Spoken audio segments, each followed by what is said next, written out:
Dostlar, demək sizə bir hekayə danışım, sonra komentarim olacaq. 2 gün bundan əvvəl Heydər Əliyevin bir tərcüməçisi olmuşdu, Tahir Kərimov yoxsa Kərimli. Onun Heydər Əliyev haqqında yazılan kitabdan bir xatirəsini paylaşmışam. O xatirəni sizə danışım nədir? Deməli, dövlət başçılarının bir tədbiri imiş və tədbir qutarandan sonra avtobus onları aparırmış ziyafət yerinə, qısa məsafəyə. Avtobus dayananda Heydər Əliyev də qabaqda olub, Gürcüstanın o vaxtki prezidenti Şevardnadze ilə bir yanında olub. Qapı açılanda Heydər Əliyev ən başda olub. Şevardnadzeyə yol göstərib ki, keçkinən. O deyib, yox, sən keç. O deyib, yox, sən keç. Bu deyib, sən keç. Heydər Əliyev görüb ki, bu Gürcüstanın prezidenti onun sözünə baxmır. Başlayıb arxadakı prezidentlərə. Polşanın prezidenti olub, Latviyanın, Litviyanın, bilmirəm. 4-5 belə prezident deyib ki, sən keç. Onlar deyib ki, sən qabaqdasan, sən buyur keç.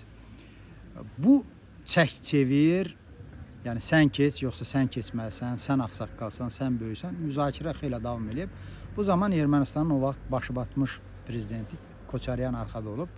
Səbrim boğmayıb, deyib, əşətay, siz deyəsən bu mübahisəni çox uzadacaqsınız.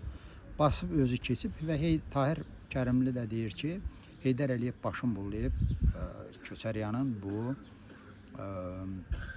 qabalığına təəssüf ifadə edib də jesti ilə. Mən də bunu olduğu kimi paylaşmışam. Yalnız bir komentari vermişəm ki, bax belə xırdaçılığı ilə, belə xırdaçılıq şeylərin xalqa dahili, müdriklük, dünya siyasətçisi olmağın göstəricisi kimi təqdim eləməklə Heydər Əliyev bizim ömrümüzü məhv elədi və təəssüf ki, bu hələ də davam eləyir. Mənasız zarafatların, atmacaların, hərəkətlərin Azərbaycan insanlarına böyük bir iş kimi göstərirlər. Bunu paylaşdım bircə dənə şərhlə. Siz keçin mənim Facebook səhifəmə, profilimə yox, səhifəmə.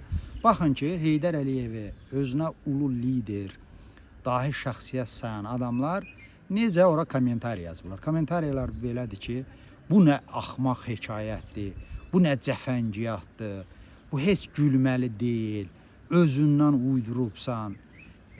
Bunları oxudum, güldüm və əslində həmin o Heydərpərəstlər mənim necə haqlı olduğumu bu komentari ilə göstərdilər ki, bu adi bir hadisədir. Birincisi, orada o qədər sən keç, mən keç deyib tamaşa yaratmağın yeri yox idi. Hətta bu olubsa belə, bunu bir dahi, bunu möhtəşəm, misli bərabəri olunmamış yaxşı hadisə kimi kitaba salmağın yeri yox idi.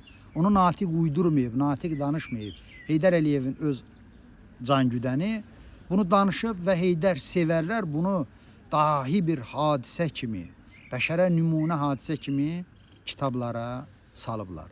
Xülasə demək istəyirəm ki, Heydər Əliyev öz auditoriyasına layiqdir, auditoriyası Heydər Əliyevə layiqdir və bu auditoriya öz beyinlərin icarə veriblər. Baxın, onlar mənim təqdim elədiyim hadisənin banan olduğunu, səviyyəsi olduğunu təsdiq edirlər. Amma elə bilirlər ki, bunu Natiq yazıb çatdırıb. Yox, bunu özünüz siz kitablarınızda yazıb paylaşırsınız. Ağlınızı istifadə edin. Bundan heç kimə ziyan gəlməyib. Sağ olun.